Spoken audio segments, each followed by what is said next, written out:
Hey guys, today I'm going to be demonstrating the Rudiger Roll using false nettle. Now false nettle looks a whole lot like your common wood nettle. The leaves actually look very similar.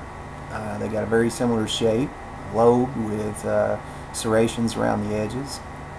The seed clusters though, they look somewhat different. They're more tightly packed here, if you can see that. And with true wood nettle, they're going to be spread out, the seeds are, and they're not going to be along the stalk like that. The biggest difference between them is going to be there are no stinging hairs along the stalk of false nettle. And that's the biggest difference. And it's actually also very beneficial because you're not going to get stung.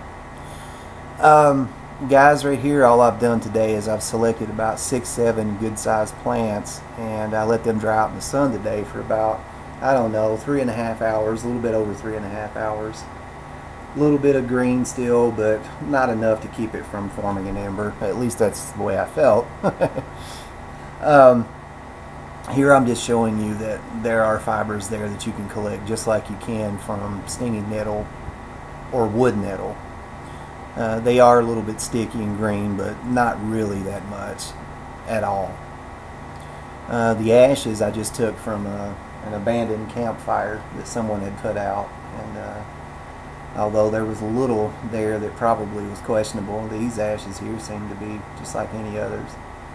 I look for the grittiness when I rub it between my hands. If it gives me good grip, I know then that the ashes are probably really good. Most ashes were going to do that, but I have found some in the past here, earlier this year, that were questionable. They didn't work so well. They'd probably been outside all winter though, 3 or 4 months, who knows. But anyway, here I am, just placing on the ashes, getting ready to roll it up. Guys, I want to say that I'm not certain about the edibility of false nettle. I've never eaten false nettle, and I don't recommend that you do so unless you check into it. I don't know, doesn't have the same nutritional value as like true nettle, the stinging nettle, or the wood nettle. Like I said, though, the good thing about it is you're not going to get stung. You can just reach out and grab these guys, and especially if you're extra sensitive to the nettles, this one won't bother you. But the fibers, I really don't notice a difference between them. This false nettle fiber is very tough. It's good for making cordage. I've never used it for a bow drill or anything like that, but I mean, I suppose one possibly could. I don't know. Here I am. I'm just going to start rolling like I normally would. I always use a little bit more when I'm choosing the wild plants, especially if I've let them dry that day, because sometimes it might require that I roll a little bit longer.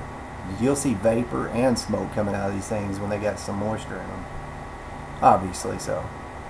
I've actually chosen a different stone today and a fresh hand hoe. And I like doing that, because I want to practice getting this stuff from the landscape. I don't like to just do the same old thing over and over. This stone here had a large lump on the backside, and that's the reason why it's rocking on me. Now, although I could detect that I got smoke here, I could also see that it had left like that moisture on the block that evaporated really quick. I don't know if you could see that on the video, but I elected to go ahead and roll here for a few more seconds just to be absolutely certain that I had an ember before I decided to, feed it oxygen.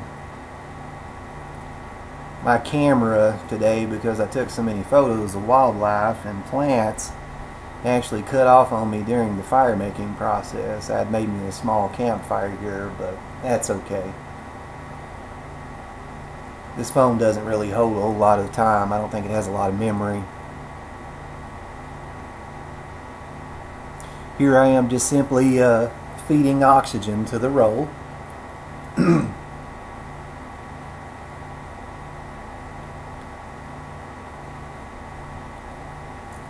And a nice ember is going to be forming here.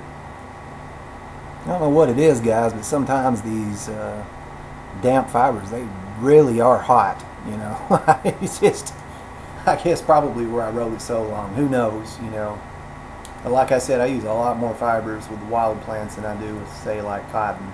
I want to be double sure. Backups to backups, you know. And there's a nice ember that's formed. Smells really nice, you know. I like any wild plants like that. They have a different aroma about them. It's very therapeutic for me. Nature's incense, I guess. Anyway, guys, this is just a tender bundle I collected. Dried grass, plant matter from around the area. I couldn't tell you what it is.